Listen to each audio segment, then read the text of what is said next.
بسم الله الرحمن الرحيم. maanta arbacaa bishii Janaayo 28 2026 waxaa magaalada Baydhabo noogu qabsoomay kulankii laba isbuuclaha ahay ee hay'adaha arrimaha ka shaqeeya gargaarka iyo wasaaradda. Kulankaas maanta waxaa diiradda lagu saaray gurmadka looga baahan yahay xaaladda abaaraha adag ee deegaanada Koonfur Galbeed haysata.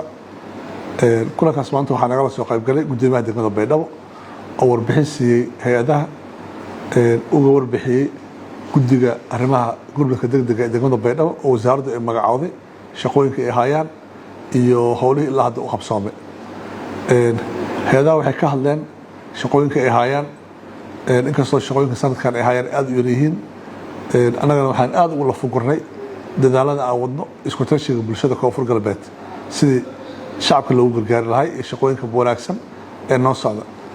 gudoomiyaha degmada Baydhabo Cabdullaahi Cali Watiino shirkan la joogo wuxuu ka hadlay guddiga in 10 xaafad ee magaalada Baydhabo ay ka soo arooriyeen raashinkaas lagu xareeyay baqaarka weyn ee degmada Baydhabo oo hawshiisa ay wali socoto si isku tashi ah.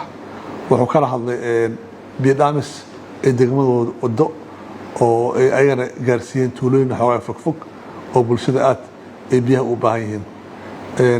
waxaa laga wada hadlay culaysyada jira meelaha gaabiska jira sida caadiga ahaa iyo hay'ad walba waxa ay qaban karto.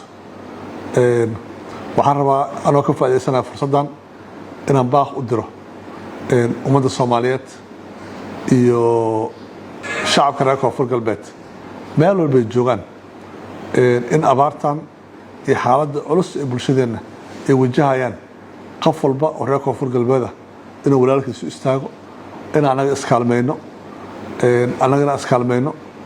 iyo in aan aad u dadaalayno inaan keeno xuquuqaha hay'adaha heer federaal inay sidii dadkan u soo gaari lahaayeen aydan wada hadalada waa socdaan insha Allah inkastoo sanadkan xaaladda aad u adag tahay laakiin waxaan wadnaa dadaalo aad u badan ama ha noqoto xafiiska madaxweynaha ama ha noqoto wasaaradaha kala duwan ee dowladda Koonfur Galbeed Soomaaliya sidii looga jawaabi lahaa.